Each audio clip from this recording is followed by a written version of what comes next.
Felly mae dyn ni bach llai na 3/4 awr i drafod y gerdd y gŵr sydd ar y gorwel, ond dyn ni'n mynd i sôn am y cyd-destun yn fwy na dim heddi. Okay? Byddwn ni'n ystyried oeddi Saunders Lewis yn dal ar y gorwel. Mae'r gorwel yn rhywbeth pell, rhywbeth falle ni yn gallu weld ond ddim yn gallu gyrraedd, a felly dyna'r cwestiwn i ni heddi. Reit, pwy oedd Saunders Lewis? Pensaer y Gymru fodern. Dyn a oedd fwy neu lai ar ei ben ei hun, yn ôl yr hanesydd Gwynarth Williams, wedi newid hanes Cymru. Mae Gwynarth Williams yn dweud hynny mewn llythyr personol at y teulu. Okay? Tipyn o ddweud, ac gan rywun oedd ddim yn dal yr un daliadau gwleidyddol o Saunders Lewis. Cyd-sylfaenydd Plaid Cymru, neu Plaid Genedlaethol Cymru yn 1925, a'i llywyr tan 1939. Right? Felly dyna un o'r prif bethau mae'n cael ei gofio amdano. Wedyn mae'n enwog wrth gwrs fel llenor ag ysgolhaig. Na i jyst enwi ambell beth mae'n enwog yn ei cylch nhw. Monica, nofel arloesol. Wedyn fel dramodydd. Right? Iwan Williams, cyn athro drama i, dweud y gwir, yn dweud heb Saunders Lewis, heb i gorff o waith, fydden na ddim theatr genedlaethol Cymru. Hynny yw, fe sydd wedi hyfforddi ein clustiau dramataidd ni. Dyna mae Iwan Williams yn ei ddweud. I dramau mawr, falle bydd rhain o'ch chi'n gyfarwydd â Siwan. Rhaid Siwan cenedlaethau o Gymru wedi astudio'r drama. Mewn ffordd, dyma'n Shakespeare ni. Right? Yr Almaenwyr, mae dyn nhw Brecht, Ffrancwyr, mae dyn nhw Racine, Corneille, y Saeson, Shakespeare, dyn ni Saunders Lewis. Okay? Mae'n dyfa'r statws yna. Mae'r fadlen yn hefyd yn fardd un o feunau llenyddol mwyaf nodedig y Gymraeg, R.M. Jones, yn sôn am hon fel un o gerddi mawr y Gymraeg. Right? Felly mae'n llenor mawr. Hefyd yn ysgolhaig yn edrych ar hanes Cymru ac yn dehongli Cymru mewn ffordd wahanol i bawb arall, a na i sôn bach am hynny heddi.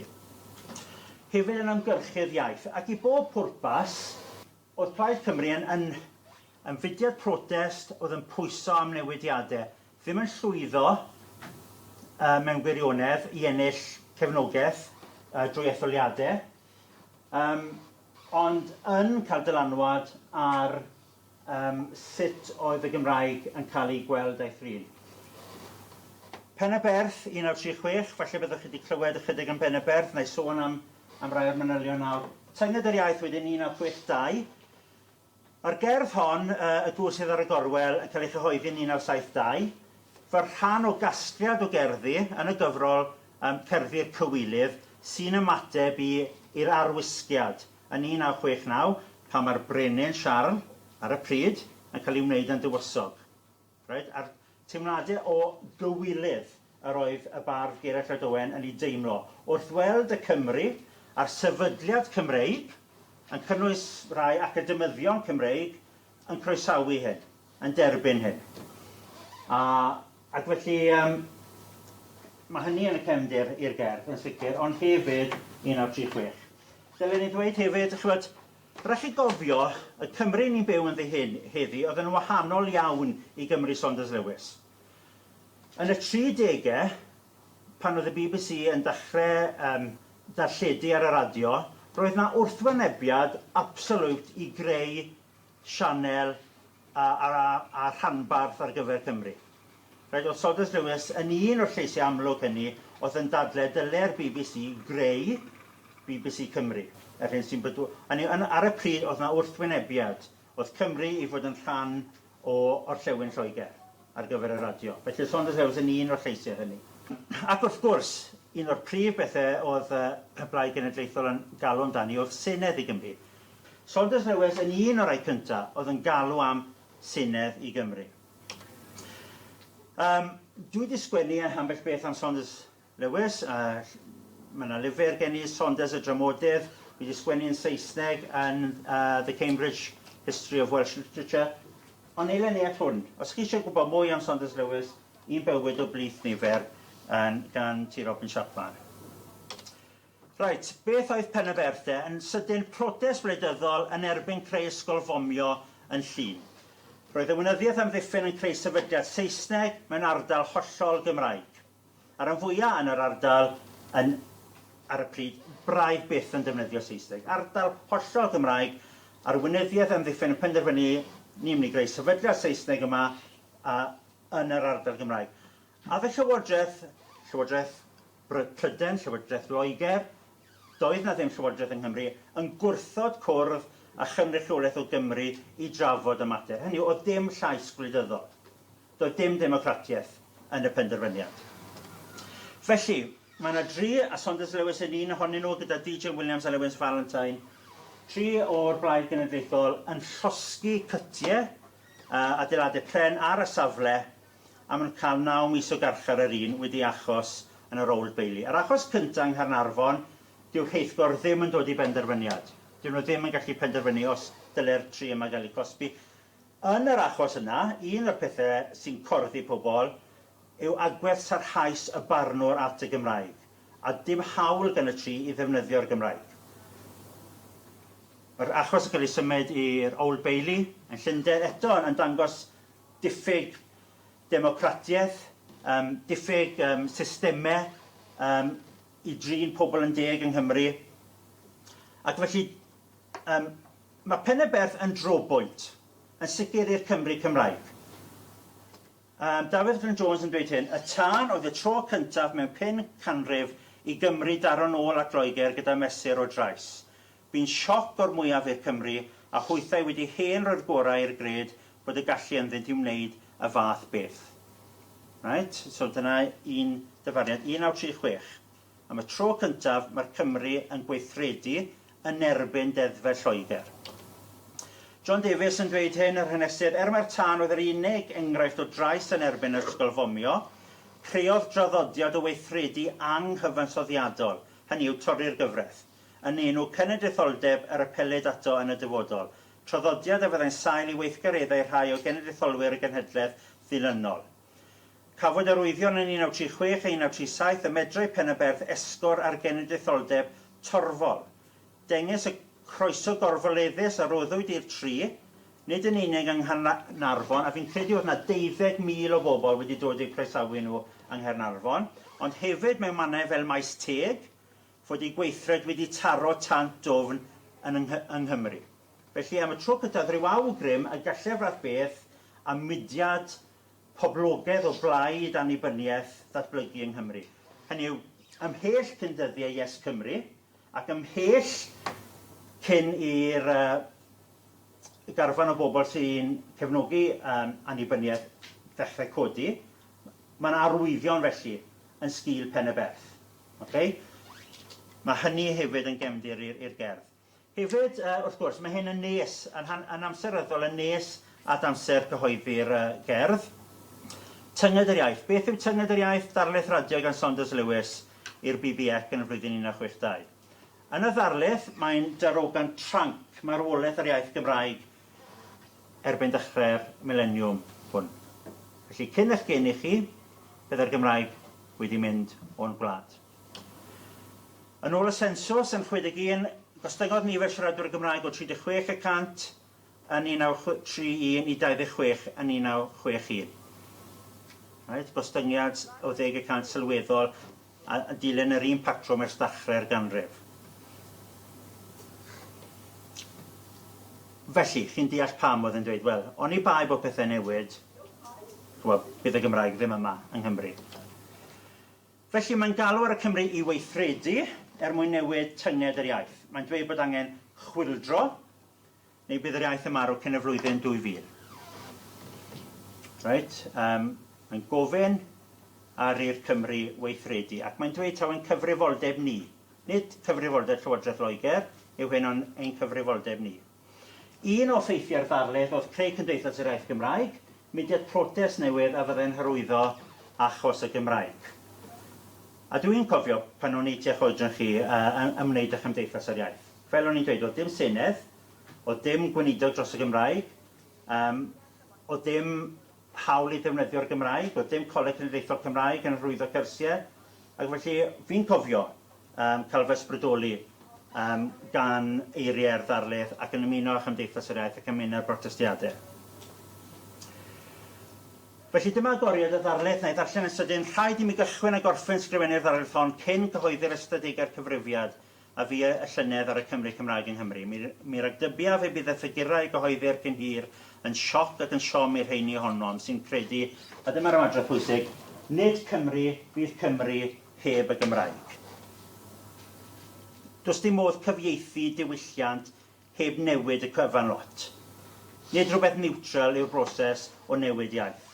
Mi ragdybiaf hefyd y bydd terfyn ar y Gymraeg yn iaith fyw, ond parhau'r tueddiad presennol, tua dechrau'r 11 ganrif ar 20, a rhoi bodynion ar gael yn Ynys Prydain y pryd hynny. Rhaid chi gofio y rhyfel oer, Cold War yn y cyfnod, ni lot o sôn am ryfel yn y cyfnod ni hefyd, ond dyna ystyr y frawddeg ola. Right? Geirfa allweddol rhaid i mi dyma un o eiriau mawr Saunders Lewis, mae'r Gymraeg yn fater o raid, nid yn fater o ddewis. Hynny yw, mae'n gwneud y Gymraeg yn rhywbeth hanfodol i wleidyddiaeth Cymru. Ystadegau'r cyfrifiad, maen nhw'n dangos cwymp sylweddol. A wedyn, mi ragdybiaf, gair allweddol mae'n ei ailadrodd un sy'n rhagweld, right? Un sy'n gweledigaeth. Mae'n siarad fel hen broffwyd. Right, pensar y Gymru fodern, pam dwi'n dweud hyn te? Heddiw, mae gennym Senedd yng Nghymru. Mae penderfyniadau am Gymru yn cael ei gwneud i raddau yng Nghymru. Gwelsom hyn adeg y pandemig pan oedd y reolau yng Nghymru yn wahanol i'r rhai yn Lloegr. Wrth gwrs, Saeson yn gwylltio, bod nhw ddim yn gallu dod i Gymru i weld y môr, neu fynd i'w hael gartrefi. Right? Mi tipyn o sylwi hyn ar y cyfryngau ar y pryd. I lawer o bobl yn Lloegr, falle Aberystwyth oedd yr arfordir agosa iddyn nhw. Heddiw mae gennym lywodraeth sydd am hyrwyddo'r Gymraeg, mae gennym weinidog dros y Gymraeg a pholisïau dros y Gymraeg. Doedd hynny ddim yn bod, cofiwch, yn 1925, yn 1936, yn 1962. Felly dyma oedd gweledigaeth Saunders Lewis fod angen Senedd ar Gymru a bod dyfodol y Gymraeg yn hanfodol i Gymru. Ystyriwn safbwynt y Llywodraeth heddiw, a fi'n dyfynnu felly o ddogfen bolisi Cymraeg 250 miliwn o siaradwyr. Mae'r Gymraeg yn rhan o'r hyn sy'n ein diffinio fel pobl ac fel cenedl. Mae rhaid i ni sicrhau fod ein pobl ifanc yn gadael y system addysg yn barod i ddefnyddio'r iaith ym mhob cyd-destun ac yn falch o gael gwneud hynny. Mae angen i ni gyrraedd sefyllfa lle mae'r Gymraeg yn elfen anotod o bob agwedd ar fywyd bob dydd. Felly dyna ddogfen gan y Llywodraeth. Nid yr wrthblaid gan y Llywodraeth. Yn ôl deddf llesiant cenedlaethau'r dyfodol, a mae gan y ddeddf 7 nod, un o'r nodau hynny yw creu diwylliant bywiog lle mae'r Gymraeg yn ffynnu. Wrth gynllunio tuag at y dyfodol, mae rhaid gynllunio tuag at hyn. Cymru lle fydd y Gymraeg yn ffynnu. Cymarwn hyn a sylwadau Saunders Lewis. Nôl yn 1924 nawr, mae gwareiddiad Cymru yn ei hanfod yn wahanol i wreiddiad Lloegr. Mae ffyniant a pharhad y gwareiddiad hwn yn dibynnu ar yr iaith Gymraeg. Mwyn sicrhau diogelwch y diwylliant Cymreig, rhaid gan hynny wrth awdurdod politicaidd, hynny Senedd. Rhaid trefnu Cymru yn Gymreig, a throi ei holl fywyd yn Gymreig, rhaid troi addysg Cymru yn Gymreig ac yn Gymraeg. Gallwn ni ddweud hyn, wel mae safbwynt y Llywodraeth heddiw debyg i raddau i safbwynt Saunders Lewis yn 1924. Hynny yw yn hollol wahanol i'r consensws gwleidyddol nôl yn 1924. Mae'r ddau ddyfyniad yn dweud bod y Gymraeg yn hanfodol i Gymru. Mae'n ein diffinio ni. Mae Saunders Lewis yn ailadrodd y pwynt hwn yn y ddarlith radio Tynged yr Iaith. Nid Cymru yw Cymru heb y Gymraeg. Mae'r ddau ddyfyniad yn dweud y dylai'r Gymraeg fod yn elfen anatod o bob agwedd ar fywyd bob dydd. Hynny yw geiriau Llywodraeth yw hwnna. Nid iaith capel ac eisteddfod yn unig, ond iaith popeth yn enwedig technoleg fodern. Mae'r ddau ddyfyniad yn nodi bod angen i addysg yng Nghymru roi'r cyfle i ddisgyblion ddatblygu'n siaradwyr Cymraeg hyderus. Lle oedd Saunders Lewis nôl yn 1924, 1936, 1962 yn dweud pethau a pobl yn meddwl pwy'r hirtyn hwnnw fyna. Heddi, ni'n byw mewn gwlad sydd wedi saernïo, sydd wedi cael ei chreu a'i adeiladu, a sydd wedi symud filgwaith a nes tuag at safbwyntiau Saunders Lewis. Pam oedd angen tynged yr iaith? Wel, oedd dim Senedd yn 1962. Oedd pob aelod seneddol Cymreig, oedd yn San Steffan, ac eithrio un, wedi pleidleisio yn erbyn y bil preifat i foddi Cwm Tryweryn a Phentre'r Capel Celyn. Mewn democratiaeth, pleidlais y mwyafrif sy'n llwyddo, oedd pleidlais y Cymru ddim yn cyfri. Ond nhw wedi cael ei boddi yn Senedd Lloegr.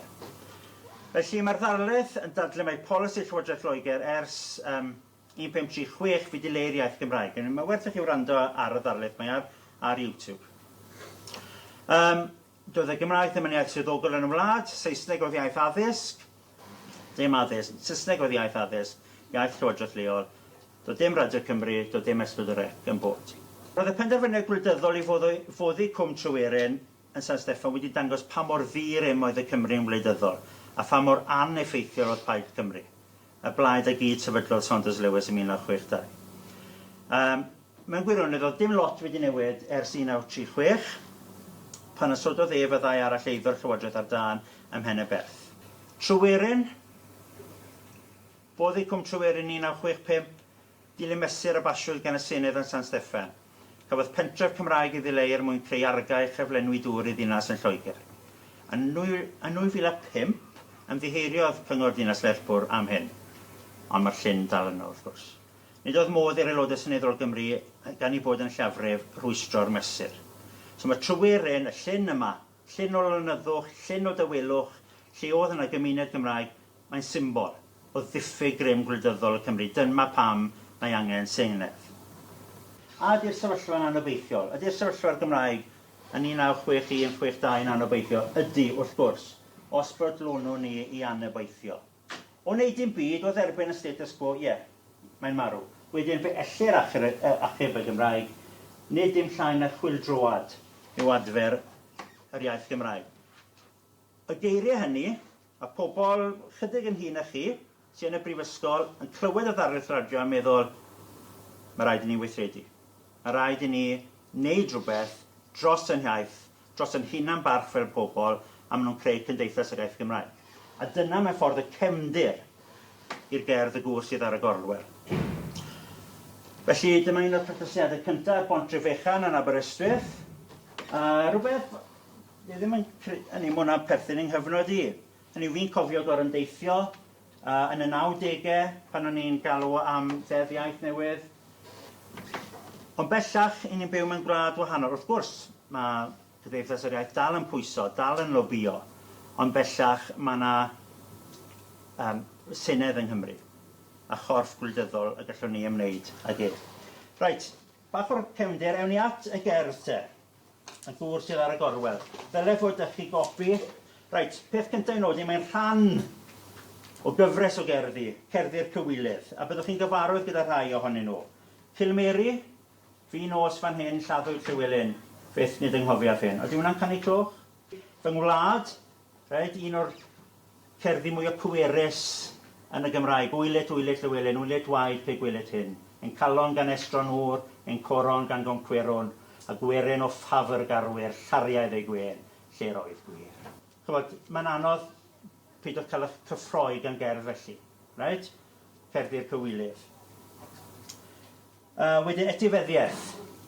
Falle bod chi wedi honni tygau, cos o'n wlad i chadw darn o dir yn dist dim bod wedi mynd i byw. Right?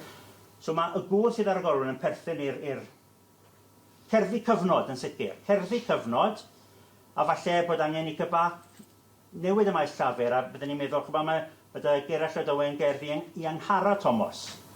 Right? Falle sy'n fwy perthnasol i ni heddi. Right? Ond yn y cyfnod, mae'n canu'r gerdd yma, y Gŵr Sydd ar y Gorwel. Dyw e ddim yn enwi Saunders Lewis, ond mae'n anodd peidio meddwl mae Saunders sydd yma. Cywydd, wi'n barddoni fy hun, wi'n dwlu ar fesur y cywydd. Ar un llaw, mae'n stiff. Does dim hawl newid yr reolau. Chi'n symud dres y pwpred, 7 sillaf yn mob llinell.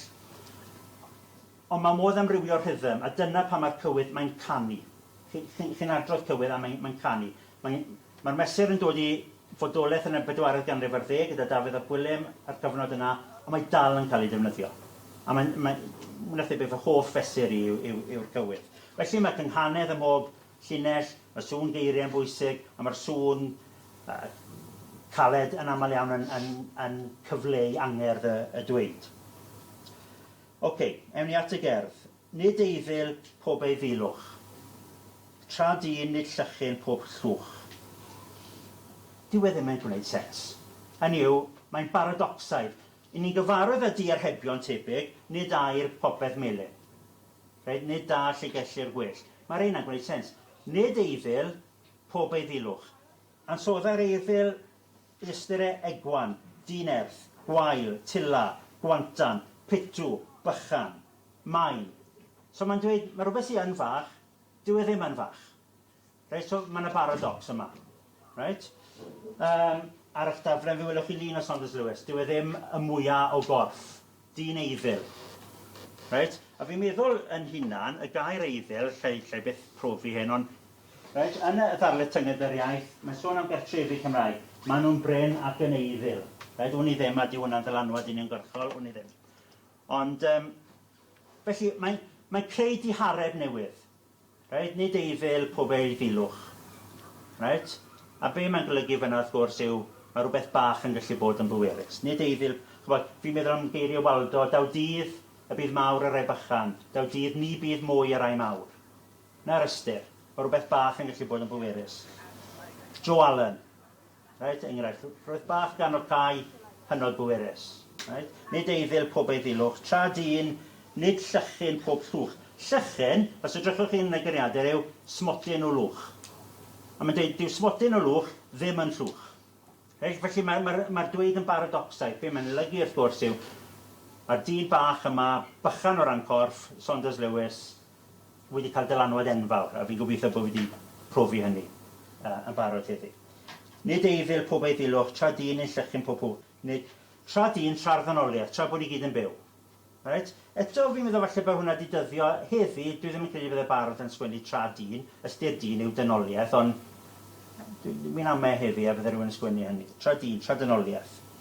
Nid eifil pob ei ddilwch. So mae'r negedd yn cael ei ailadrodd, y negedd nid, Nid eifil pob ei ddilwch, tra dyn nid llychyn pob llwch.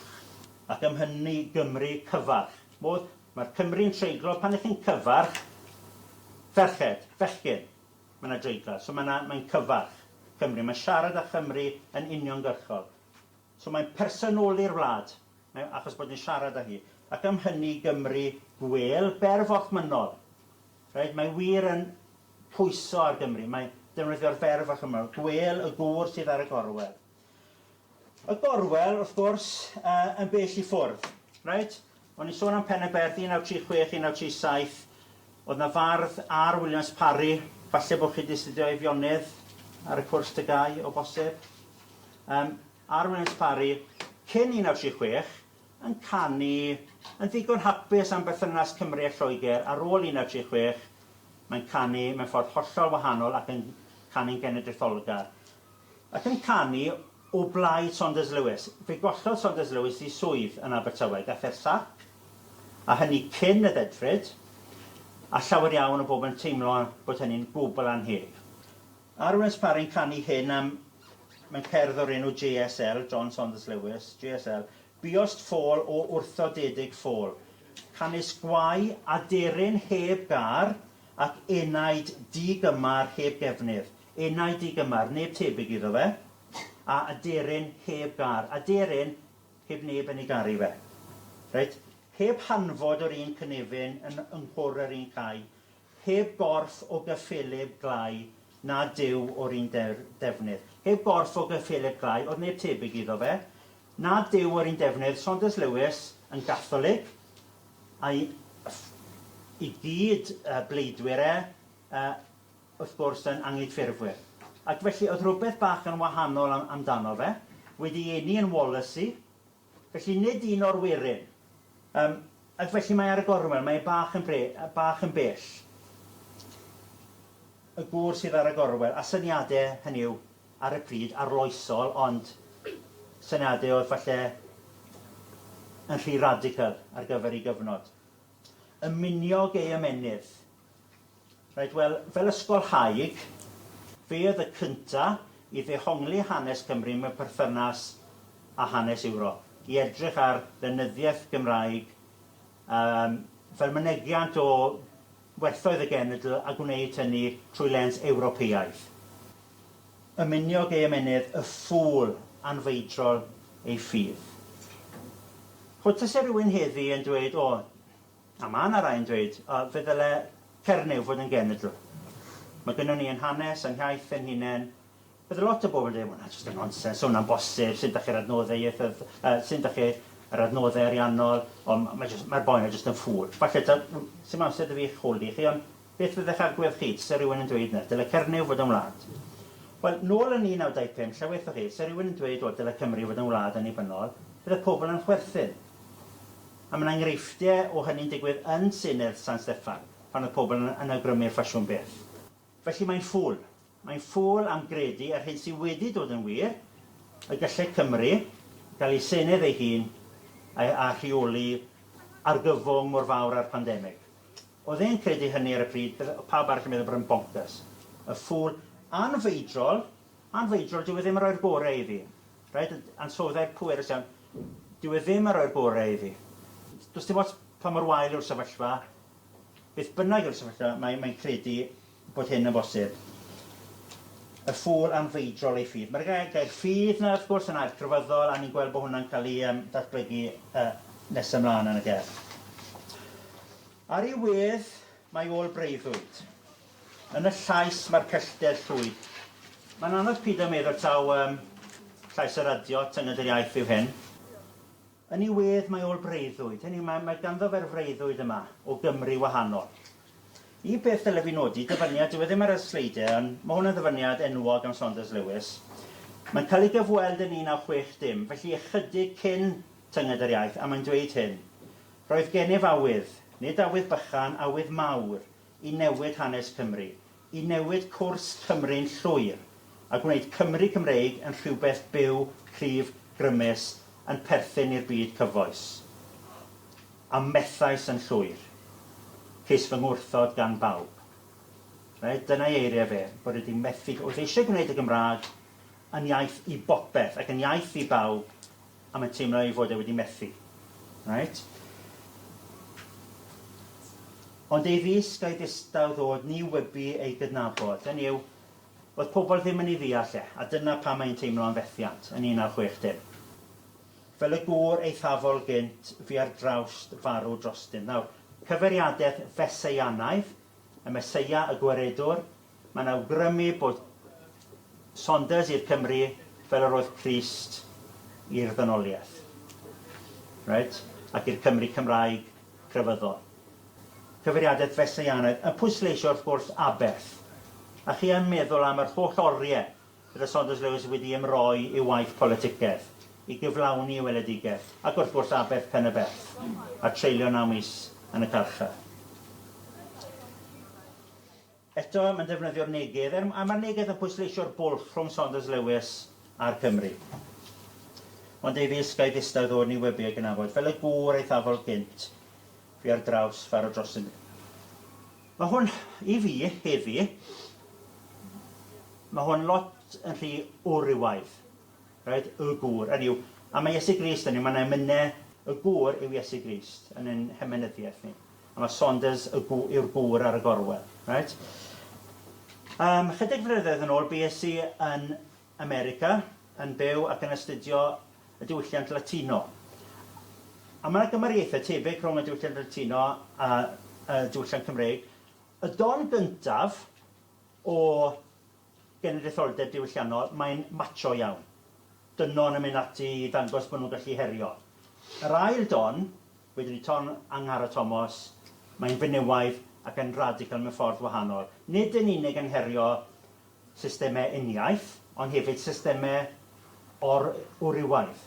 Right? Mae'n jyst yn dweud hynny wrth basio. Ni cael eto y gwrol un ag ar wlad, a gwerin a fe'n gariad. Chyba mae hwnna'n yn ategu neges ambell gerdd arall. Right? Bod yna fwlch rhwng cenedlaetholwyr a'r genedl. Hynny yw, dyw'r rhan fwyaf o'r Cymru ddim eisiau Cymru i ddatblygu yn wlad annibynnol. Y gwrol un ag ar wlad a gwerin a fyn gariad. Eto'r neges yn pwysleisio'r bwlch rhwng Saunders Lewis ac yn. Naddodd ei galon iddi. Right? Chi'n naddu darn o bren. Chi gallu naddu carreg. So mae di naddu galon. So mae'n drosiad pwerus iawn. Right? Mae'n siapio ei galon.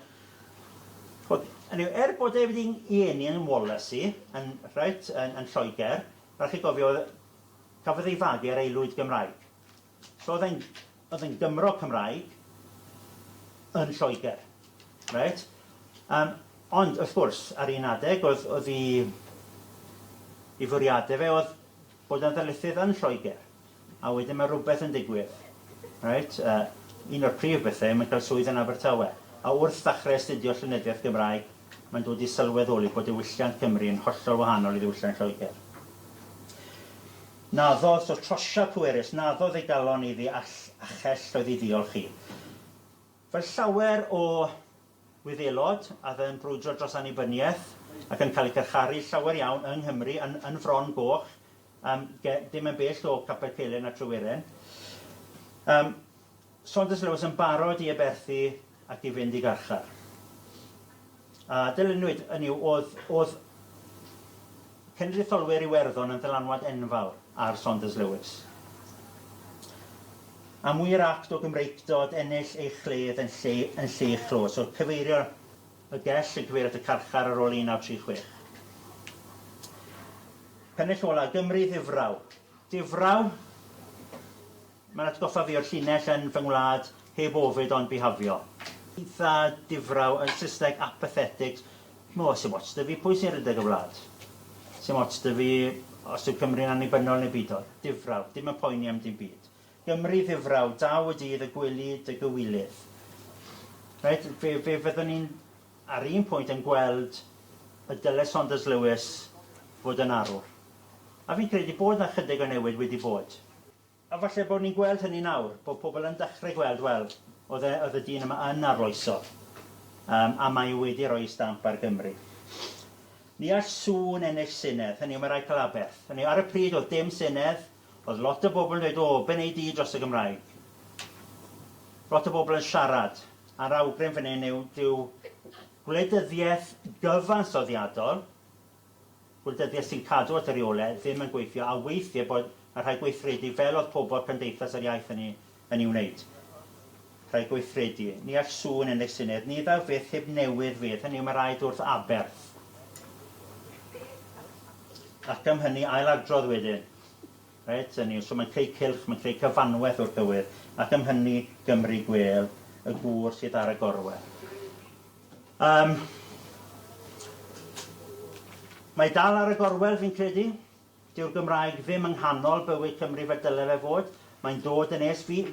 Fel fi'n dweud, fi'n gweld gwahaniaeth. Right? So fi yn gweld newid. Ond wrth gwrs, mae lot ar ôl i wneud eto. Ac felly, fi'n credu mae'r gerdd yma yn ei wneud. Mae'n gorfodi pob un ohono ni i feddwl, o Saunders Lewis draw yna ar y Gorwel, fi wedi dysgu chydig amdano heddi, lle dwi i, yn ymherthynas i ag e.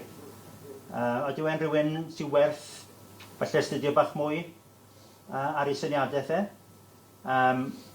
Ydw i'n cytuno ge, ydw i'n anghytuno ge. Yn sicr, mae'n ddylanwad ar eich bywyd chi. Chi mewn ysgol Gymraeg, mewn ardal oedd yn colli'r Gymraeg. Bellach mae'r Gymraeg yn cael ei hadfer. Ac felly yn sicr mae'n ddylanwad ar eich bywyd chi. Ond be newch chi ono fe, mae hwnna lan i chi.